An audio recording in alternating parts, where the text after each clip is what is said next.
Welcome to the Conscious Living Podcast, conversations to educate, empower, and enlighten our world. An uplifting and inspiring series of conversations and talks with your host, Jackie Woodside. We are educating minds, empowering lives, and enlightening souls to create a world where love prevails. In this engaging podcast, we deliver exciting, positive, transformative talks and teachings designed to elevate your life. Now, let's join our host, Jackie Woodside, for this week's session. Hey there, how you doing today? Wow, I just love it that you join me week after week for episodes on the Conscious Living podcast. I love this topic. I love this theme. I eat, sleep, and breathe what it means to live life consciously. You know, we're living in some really interesting times, and I think our only path through this whole experience that we are unconsciously co-creating is to get conscious about what kind of a world we want to see around us, and then put that world inside of ourselves.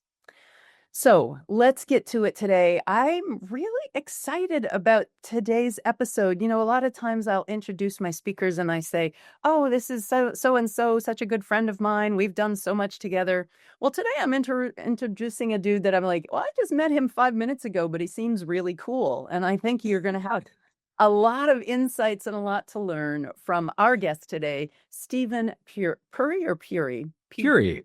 Puri, Stephen Puri. See, no kidding. I did just meet him 5 minutes ago, but he's an extraordinarily interesting gentleman with a background in technology, but also deeply committed to mindfulness. A 15-year yoga practice where he met his lovely wife. So, you know, he's one of those rare human beings that dances on both sides of the brain. And I'm excited to hear more about it. Let me tell you a bit about him. He's the founder and CEO of Sukha, the Sukha company, with a mission to help millions of people find their focus and achieve more while having a healthy work life. Is something that everybody can get behind.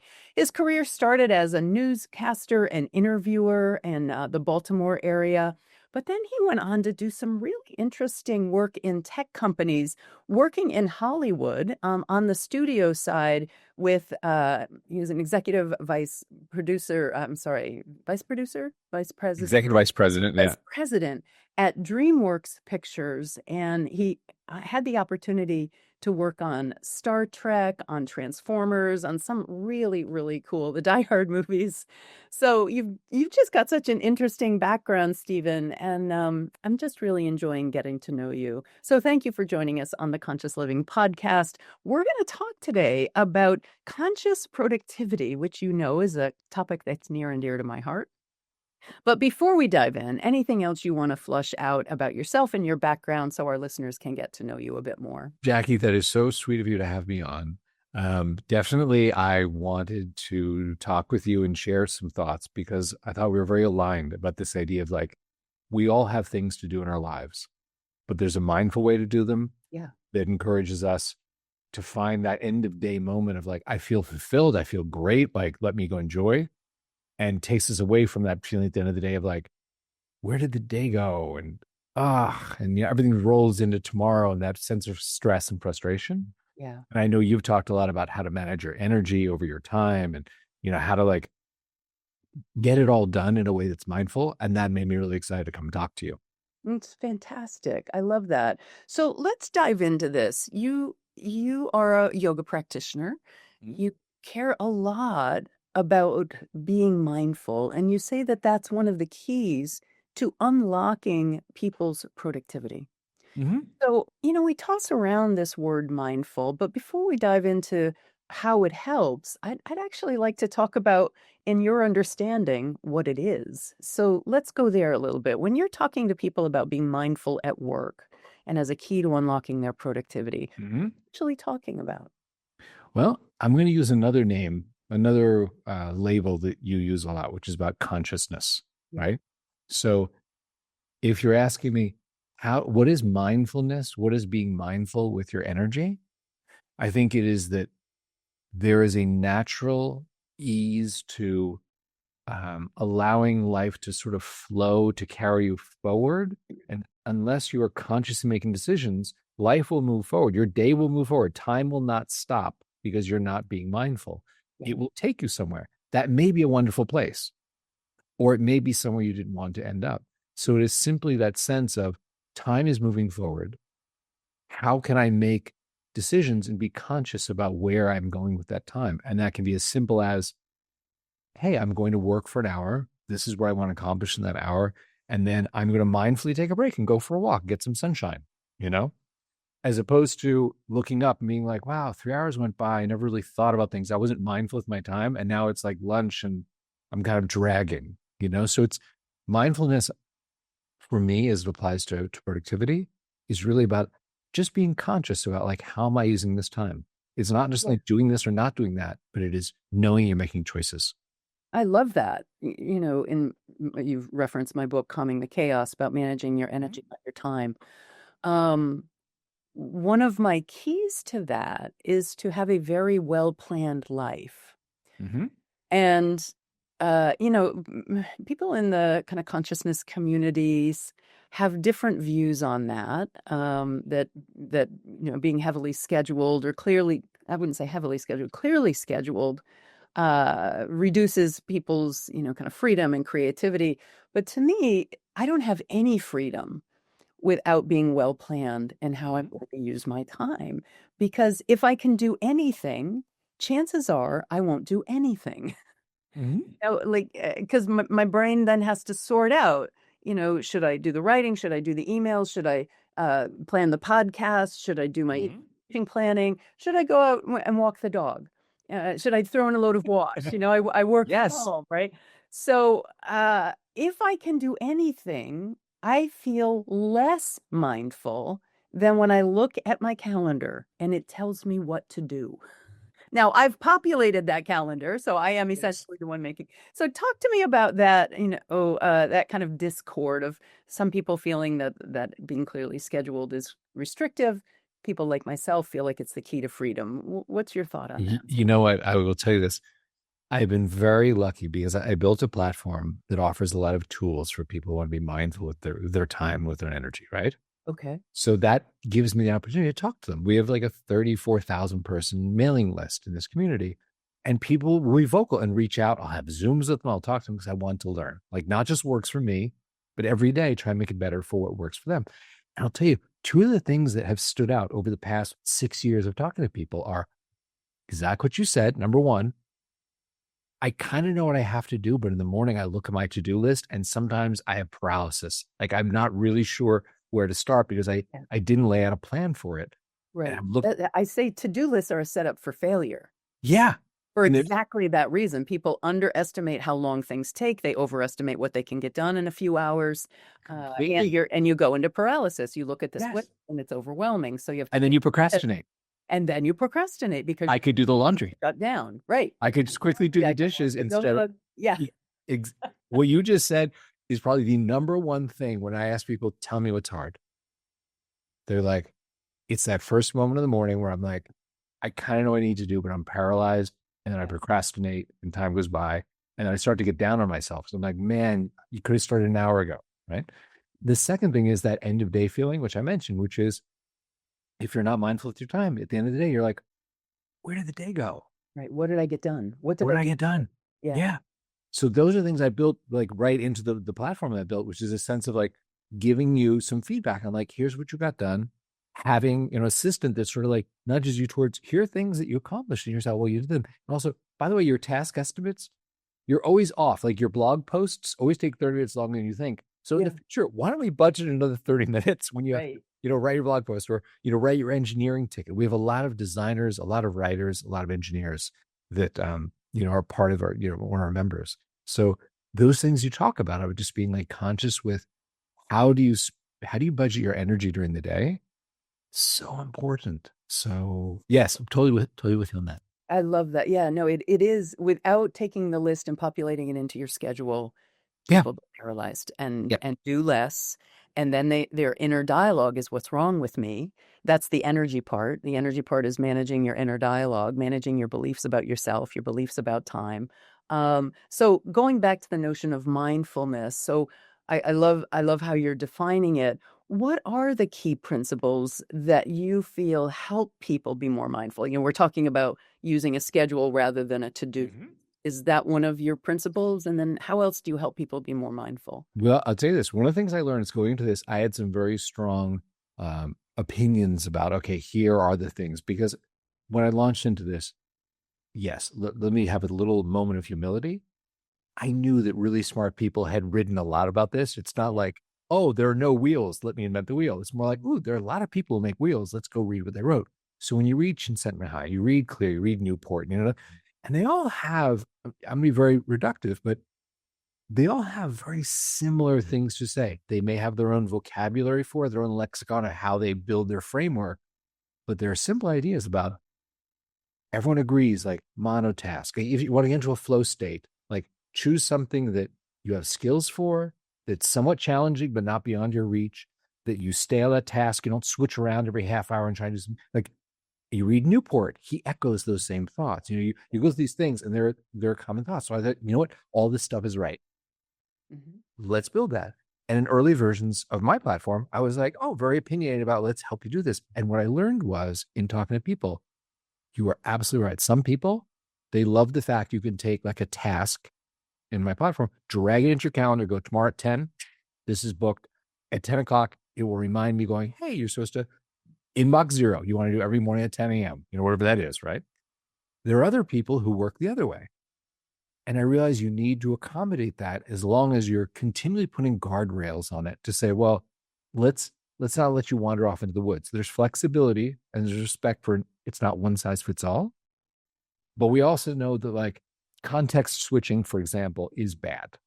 If you think you're going to change topics or change tasks every half hour, you're going to spend 30 minutes of the hour just trying to store the data on what I was doing so you can remember it later, and then loading the new data on what you're doing now. And that context is like burns your brain. The research shows that every time you switch tasks, you lose 12 minutes of productivity. Some would argue up to 20. Okay. Yeah, I'm totally with you. It's complex, especially like I noticed with engineers. Yeah. Like because there is so much you hold in sort of short-term memory around where I was with this code base. It's more than 12 minutes when you switch. Wow. Okay. Yeah. Good to know. So scheduling your day, staying on task, rather switching it, doing deep work, rather than skimming along the top, trying to do a bunch of different things. Yes. It just, we have a very short attention span. Attention is a really important commodity and resource that we have that I think many people undervalue. I'm working with a coaching client right now around this exact method. And he was telling me how hard it is that he has to like really use his self-discipline to stay at his desk during his deep work sessions. That about every 15 minutes, he feels the urge to like, because prior to our coaching, he was always hopping between tasks and doing different things. And now we've got him to the point where he's doing longer, deep work sessions and actually getting things done. He hired an assistant so he could offload a bunch of the jumping tasks. So he actually has the space now, but he doesn't have the neurological capacity yet. Right. So when your brain has been trained to constantly switch tasks, and then you tell it, oh no, let's sit here for 90 minutes and do a deep writing session, it sounds good, as scary sometimes. But yeah, then you try to do it and your brain's like, what the heck? This isn't how we work. I'm ready to do something different. So it's so interesting to actually see it. And he says, I want to get up and get a cup of tea. And then I'll be like, no, you can't do that. And then my brain will tell me I need to check my email. And I'm like, no, you can't do that. So he's being very rigorous with himself. I'm very proud of him for how well he's working. But fundamentally, when you've been a task switcher, you don't have the neurological capacity for deep work. But you can, through practice, just as I illustrated. Just like a meditation practice. Just like a meditation practice. You can't quiet your mind at first. Yes. The more you practice, your brain gets trained. Yes. I love that. So scheduling, doing deep work, what are some of your other key principles and practices? I'll tell you something that I came to in the course of doing this, which is I'm going to use a funny analogy, but go with me on this one. Okay. Nike sells running shoes, right? You, Jackie, could run out, buy a pair of running shoes, go run in your neighborhood. Done, right? Yet 100 million people belong to the Nike Run Club. Oh, wow. And when you think about that, you say, well, all these people could run alone. Shoes require no other shoes to run. Right. Right. You don't have to pay a membership to go out and run in your neighborhood. No. And it's interesting because when you think about it, there is an aspect of, oh, you know what? When I am part of community, I am more accountable. I have people show up for. I run faster. I run further. And, like that African proverb about, if you want to go fast, go alone. If you want to go far, go together.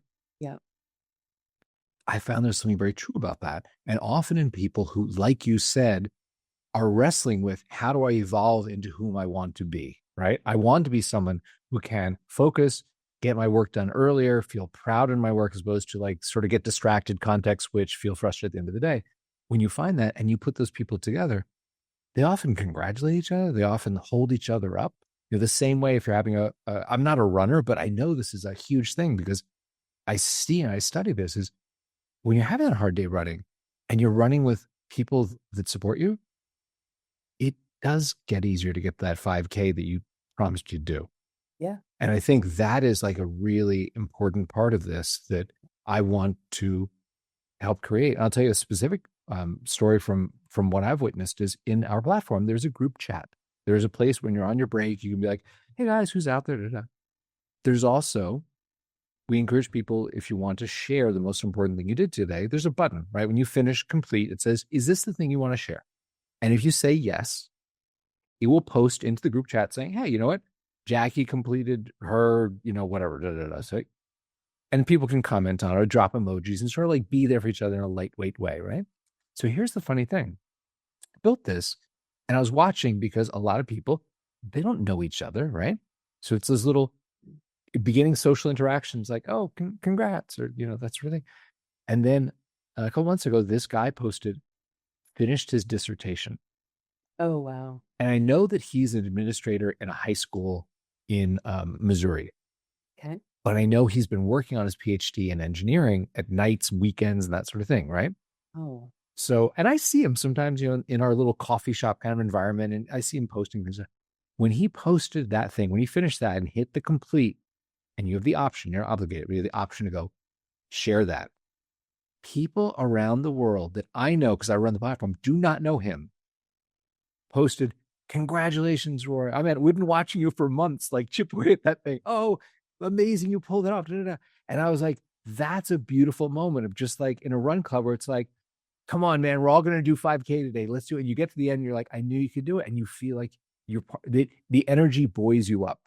Yeah. 100%. And that I think is a really important thing, in addition to all the techniques that the smart people talk about, time boxing and monotasking. Yeah. And the social contagion of that. Yeah. Right. Because no, so I'm now the gal who's just given him kudos and a rocket emoji, and I'm sitting here slogging away at chapter 5 of my book, so to speak, or finishing the report that is due at the end of the week, whatever it is. I'm now bolstered because I saw his success and I saw the social affirmation that he received.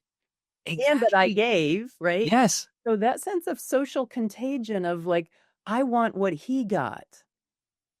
You totally understand. And speaking of authors, yeah, I know there's I don't know if she's public, but I know there's a children's author who uses her real name actually in the platform. She has a pseudonym that she writes under, Nom de Plume, whatever.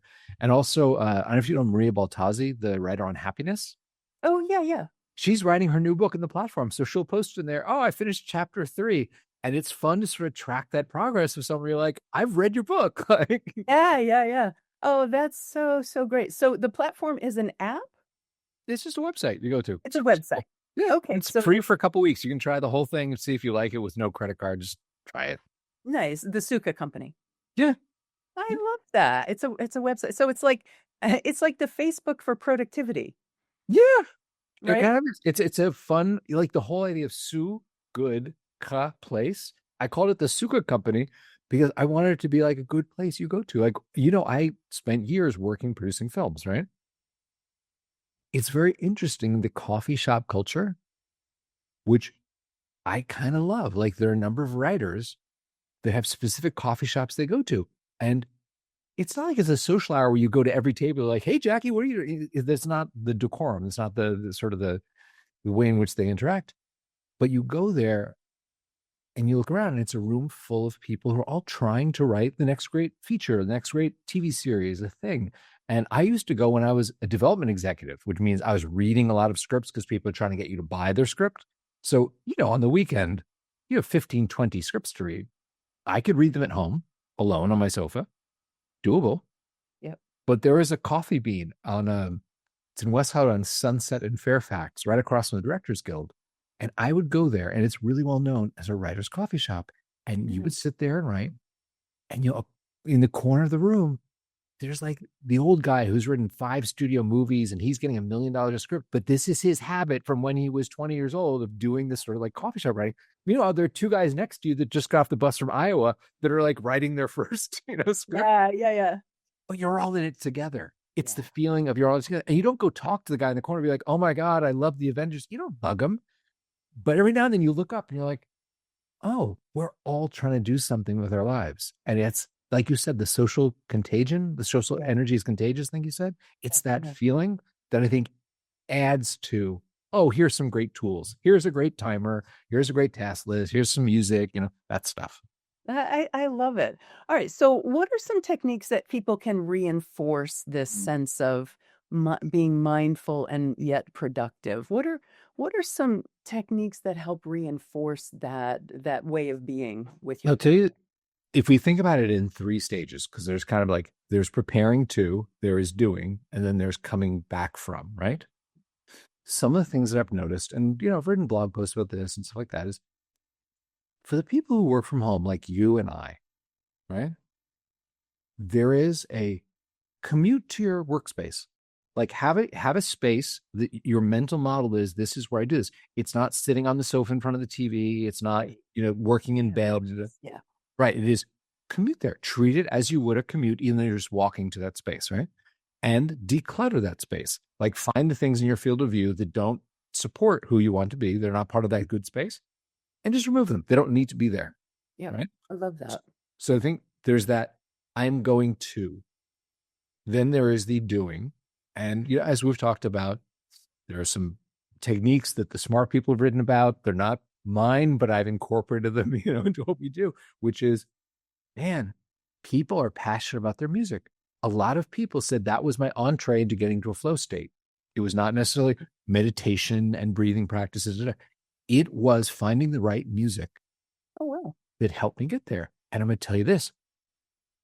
There's a lot of research around, 60 to 90 beats per minute seems to be like a sweet spot for that. Oh, interesting. Certain key signatures, non-vocal, so people aren't singing, Fleetwood Mac lyrics, sort of thing, right? Or, mumble rap or stuff like that. But there's certain like middle of the road sort of research goes, this really seems to help the most number of people, right? But then in doing that, started to learn a lot about like binaural beats.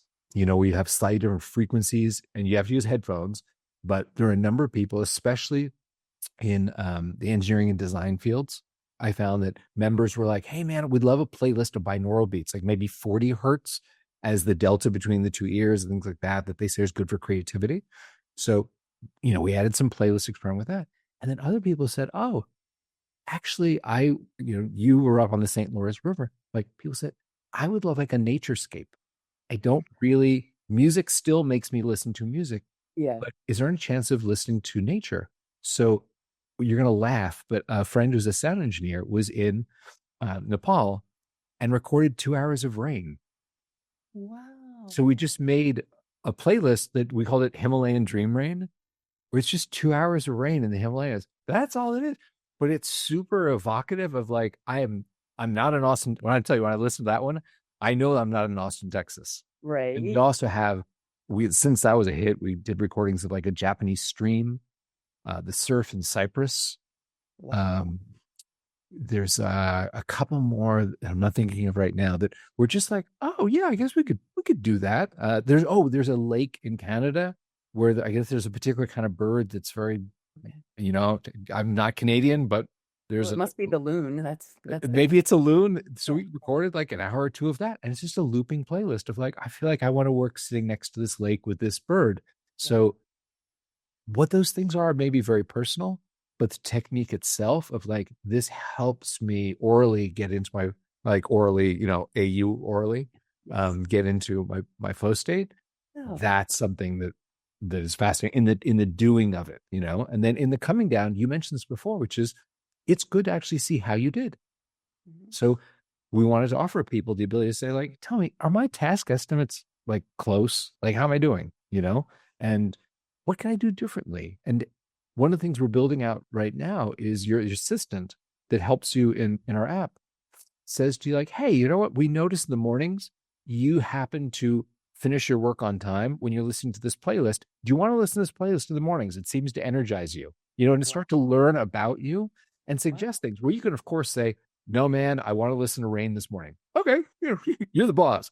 But have somebody who goes like, you're always nailing your estimates when you're listening to, the lake, or you're listening to this ambient atmosphere playlist. So, And what is it that makes that correlation between what you're listening to and what your results are? What is it that does that? it's simply like when you mark your tasks as completed, you're like, oh, I finished my inbox zero, or I finished my coding, or I wrote my blog post, or, there are common things that people do on our platform that over time, there's data. You have a history of like, oh, here's where is your sweet spot. So we can say to you, you know what, when you do your blog post in the afternoon, you always run over. Can't tell you what it is in your life. Can't tell if it's the children come home from school. Can't tell you, but when you do your blog post in the morning, you're always underestimate. So you want to consider writing in the morning and maybe the afternoon doing like emails or something where, things like that you just learn over time. Just so it's a good place. That's the thing is, it's called Sukha because it's Do you just get an email with that information, or does it pop up as you have an assistant that you can talk to. You can go, it's like a chat, where you can talk to your assistant, go like, hey, what should I work on next? So it's like that paralysis in the morning. It's really nice to be able to query it and say like, hey, where do you can look at my list of stuff I have to do? Like, do you think my schedule looks right, or should we rearrange things? Well, why don't you write your blog post now, because you're really good at 9 a.m. writing? Wow. And is it a GPT kind of thing, or Yeah, like an LLM. Yep. It's an LLM. Okay. Exactly. And I don't know if you know, there's a famous screenwriter, Ron Bass. One of the things that he learned about himself was he said, if I talk to my wife or my kids in the morning, it's very hard for me to write the dialogue of my characters because I already have the voices of my family in my head. He said, so my family now respects that when I get up, I do not talk to them. I go to my office and I write for 2 or 3 hours because I can hear my characters. Wow. That's so And that to me is like that kind of realization when you go, oh, I get me. Wow. And it's a nice feeling to be like, to understand yourself. Yeah. Yeah. And again, it's mindfulness. I'm understanding how to respect how I work. Wow.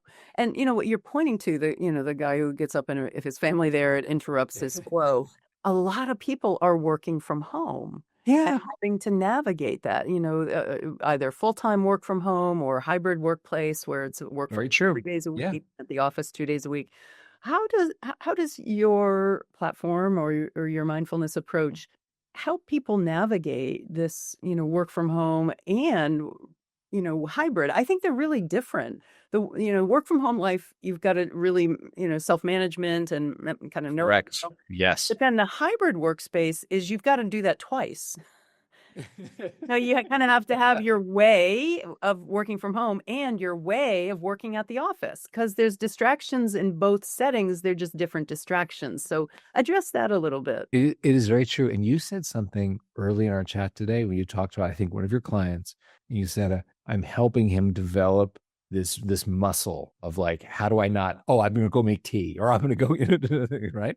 And a muscle is a good metaphor for this, in that as you strengthen and practice it, it becomes easier. Like the 3,000th time you toss a basketball at the hoop, it's way easier because your muscles are trained for like, that's how far the hoop is. This is what the arc should be, that sort of thing.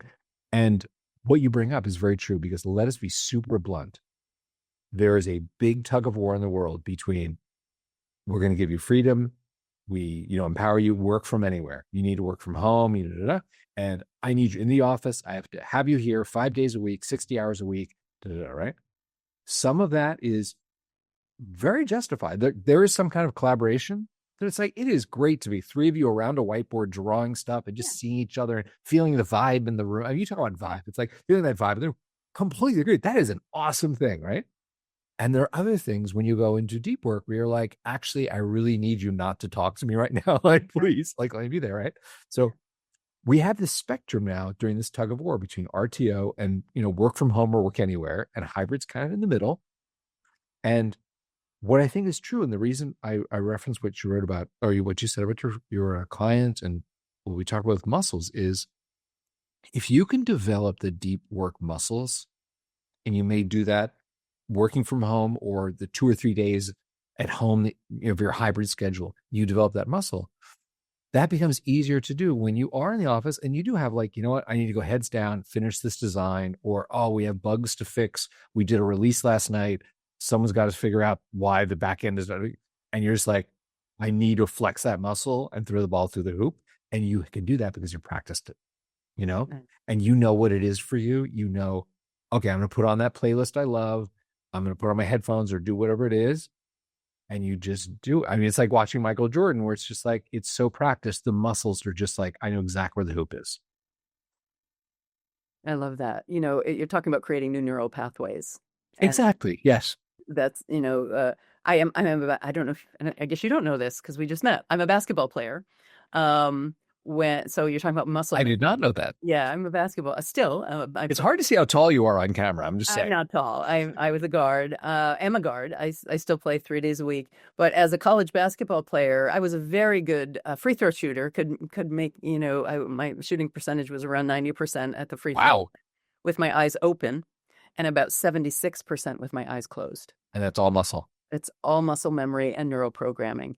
Which is probably why I'm really good at productivity, because I understand that once you train your brain in a particular way, it makes everything so much easier.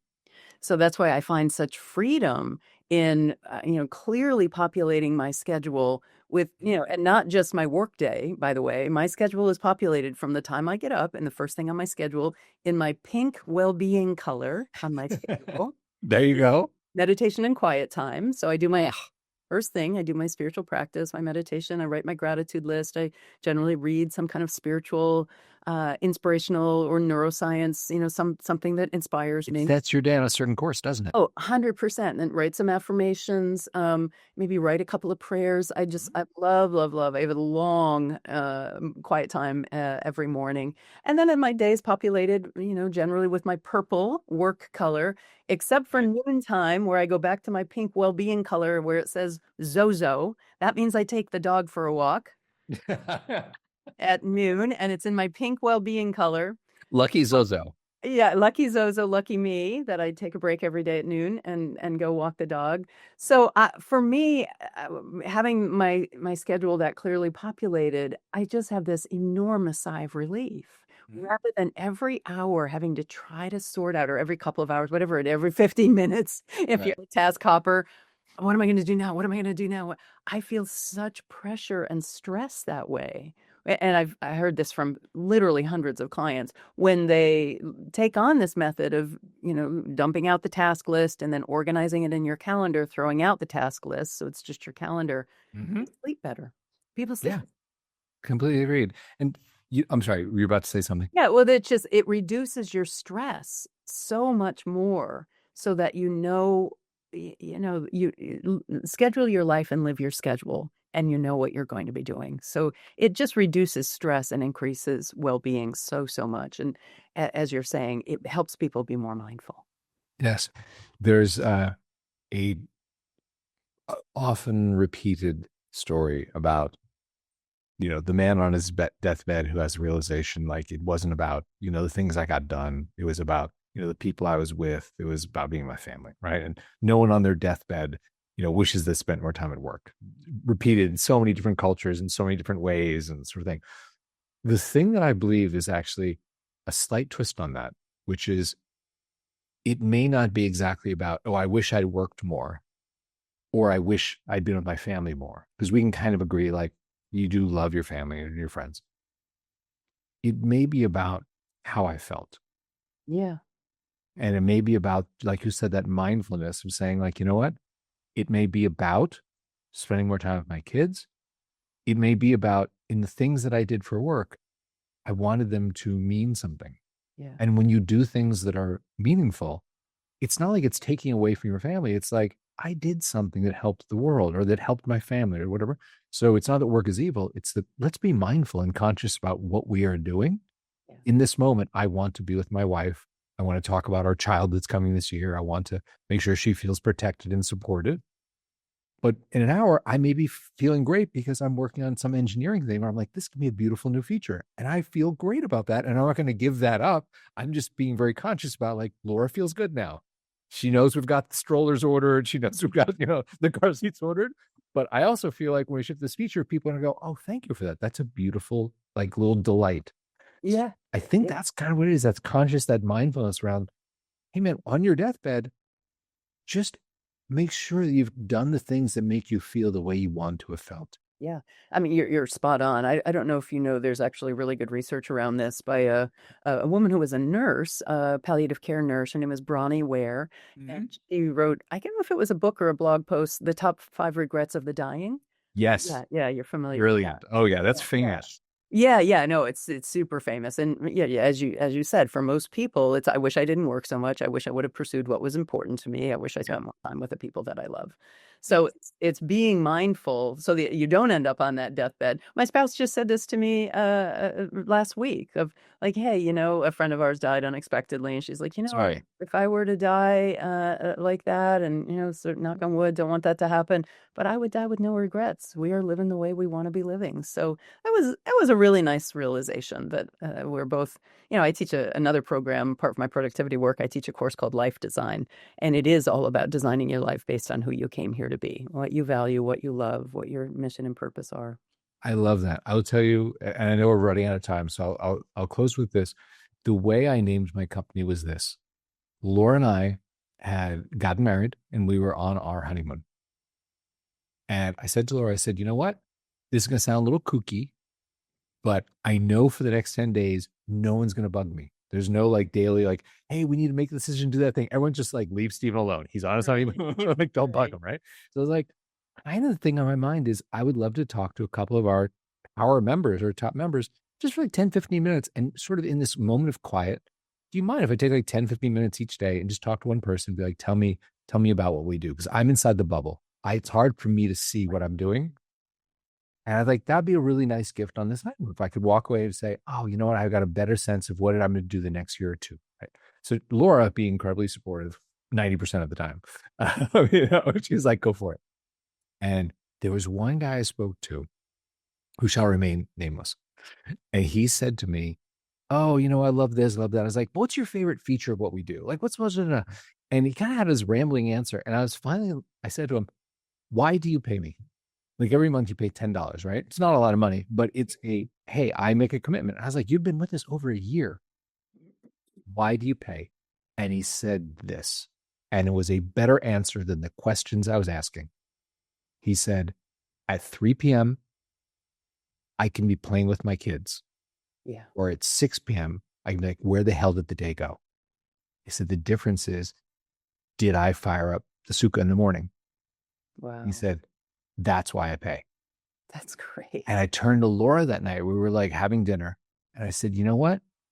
I think the thing that I meant to do is not, Focus app number 19 or, music player number 12. There's some great, Endel, Brain FM. There's some great music players. There's some great apps that do this for you and that for you. It's like, I think the honest truth is the productivity is just the pathway to happiness, to self-fulfillment. That's ultimately what we do. Yeah. And we both, like you said, we've had a yoga practice for 10, 15 years. It's where I met her. And, these ideas around, Dharma, Sukha, these are very present for us. And Sukha is that feeling of happiness, of self-fulfillment. I am doing the thing I was meant to do, and I'm really good at it. It feels great. It does feel great. You know, a lot of people, there's some good statistics around this as well. Men in particular, when they retire, they have heart attacks and die. Right? Because Yeah. you don't want to just retire from something. You want to retire to something. That Because is beautifully put. yeah, because what makes us happiest is to be actively engaged in something that's meaningful. And Yeah. left a career that's been meaningful, and you don't retire to something else that's consciously retired to something else that's meaningful. That's why the statistics of many people dying after their retirement. So, Stephen, this has been amazing. I feel like we're buddies. Thank you so much for having me. So excited to feature your platform. So if people want to find and join your company, and I appreciate the 2-week free trial, it's thesukhacompany.com. Is that where we're? Yeah, the Sukha, SUKHA.co for company. .co. Okay. Yeah, thesukha.co. And we'll have that in the show notes, of course. People can click on that. But thank you so much for offering that 2-week free trial and for coming on the show to tell us about this. It's really been delightful to work together. It has been so nice to be here. Thank you for your questions. Of course. All right. See you next time. Okay.